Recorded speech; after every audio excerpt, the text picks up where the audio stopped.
punta ako ng, bayad muna ako guys ng ano, tawag doon, ng babayaran sa BIR. Tapos ituro ko yung way kung paano pumunta doon. So ang unang gagawin natin, pag galing kayo ng San Jose, pag Muson kayo, sakay kayo ng Santa Maria, and then baba kayo ng bayan. Diretso yung sasakyan yung jeep, bababa yun mismo sa babaan, doon mismo sa tulay.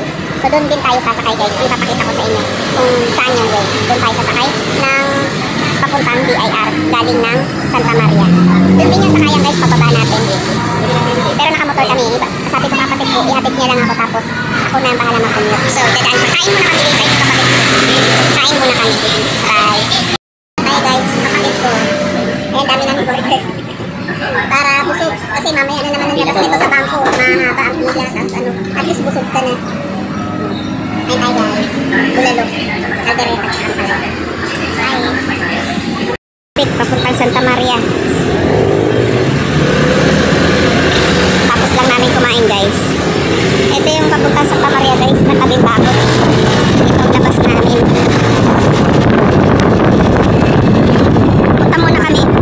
Punta muna kami bangko guys. Bayad muna kami ng babayaran sa BIR. Bago tayo pupunta ng BIR, punta muna akong bangko dito sa Santa Maria. BPI at ano ba tayo BPI? Yan ba yung isa? PNP daw kami kasi marami ng tao sa BPI. Labas natin ito, ano na, pang bayan.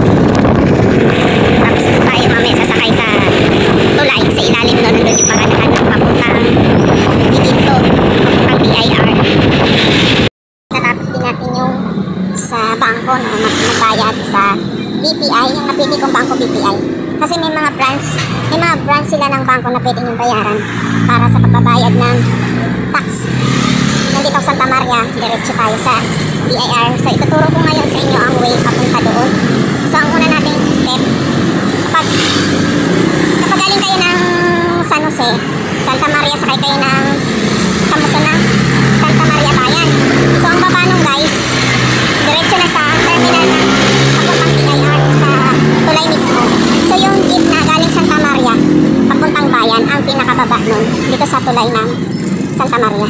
So doon na kayo mismo bababa guys, kasi nandun din yung sakayan ng BIR. So ngayon lalakarin natin. Lalakarin ko na lang guys kasi malapit lang naman yung tulay, pwede lalakarin natin doon kasi nga galing akong bangko. Medyo maambon kaya nakapayong tayo guys. So medyo malaki-laki rin yung binayaran natin, 9,800 kasi may 100 pa pala akong babayaran. Mahirap talaga mag-transfer ng pangalan kapag lalo na nasa developer tapos na-transfer sa unang buyer kasi second buyer ako. Kaya mas maganda guys, pag bibili kayo ng bahay, mas mainam pa yung foreclose kasi diretso sa pangalan nyo. Kasi pag mayroon pang first buyer tsaka nasa developer pa, ang hirap guys, napakahirap. So turo ko sa inyo yung way. Naglalakad lang tayo. So ito yung ospital, yan ang ospital ng Santa Maria.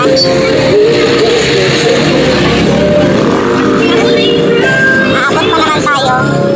So may oras pa. Punta na natin sa BIR. Doon na rin ako magpapa-photocopy. So ipo-photocopy natin yung resibo para mayroon tayong kopya guys.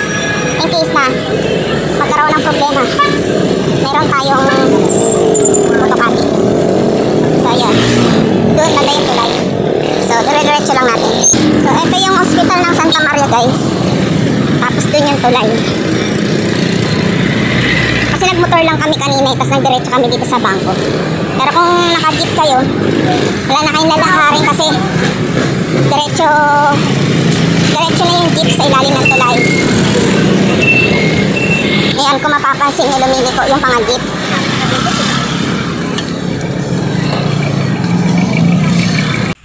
Guys, ayang jeep na yan, yung papaliko, galing yung Muson, papuntang Santa Maria. Ang baba niyan dito mismo sa tulay.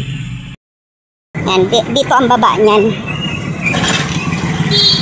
So, pwede na kayong bumaba dyan mismo. Huwag na kayong bababa dun sa pinakakanto kasi para hindi na kayo maglakad. Kung way nyo papunta BIR, dito na kayo bababa mismo. Yan. Maraming pagkain dito. Pag nagutom kayo guys, maraming mabibili dito. So ito na yung terminal dito guys.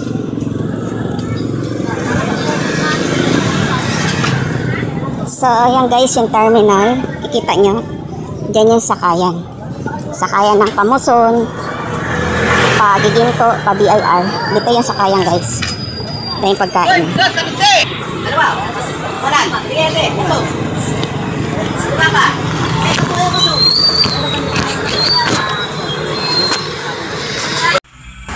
Dito guys, sa jeep na to, kailangan nilang punuin bago sila umalis. Kasi medyo madalang lang yung pasahero, kaya pinupuno muna nila bago umalis yung jeep. Kaya medyo may katagalan. So yan, mapapansin nyo dyan sa video na yan. Yan, nasa ilalim kami ng tulay. Ayan yung tulay guys, kung mapapansin nyo. Iikot lang po palabas ng tulay. Kumbaga, babalik mismo dun sa taas mismo. Kasi dadaan ito ng super highway. Dito yung baba natin. Dito lang kayo ibababa guys ng jeep. Hanggang dito lang yung jeep at may lalakarin tayo guys. Dito tayo binaba sa may tulay. Sa ilalim ng tulay.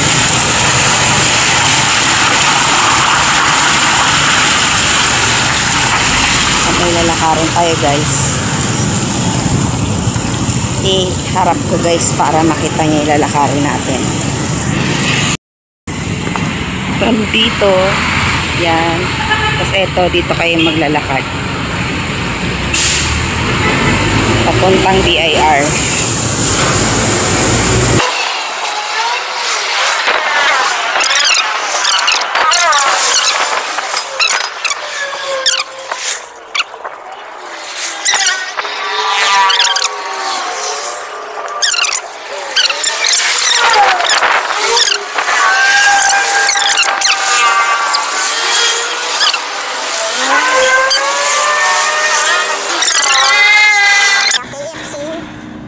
KFC, may maliit na kali, lusutan doon pa BIR. Pero pwede rin kayong dumaan dyan sa harapan, sa ayun ang harapan, pwede kayong dumaan doon, pero may daan dito.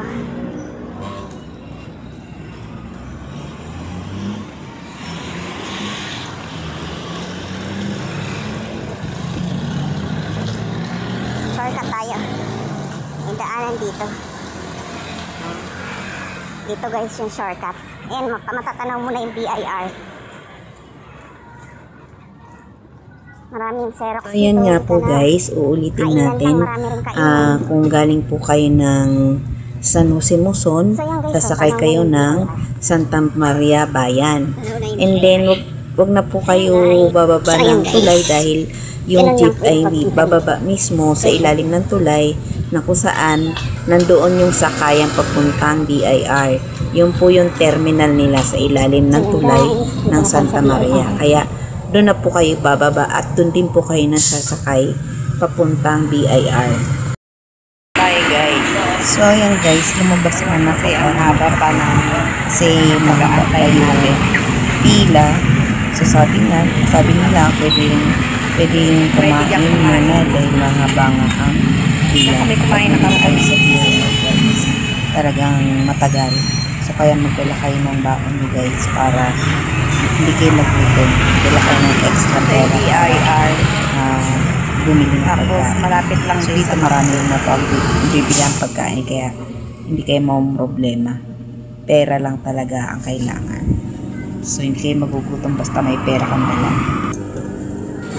So after nyan guys, natapos na tayo sa BIR, balik naman tayo sa pag-uwi. So dito guys ay medyo mahirapan lang tayo guys sa pag-uwi dahil wala ditong jeep na papuntang kapatid. Wait lang po So ang nangyayari guys ay nag-iba tayo ng direction sa pagpapang pabalik makapit highway kasi yung tanong-tanong na rin ako, pwede yung makain mag-ride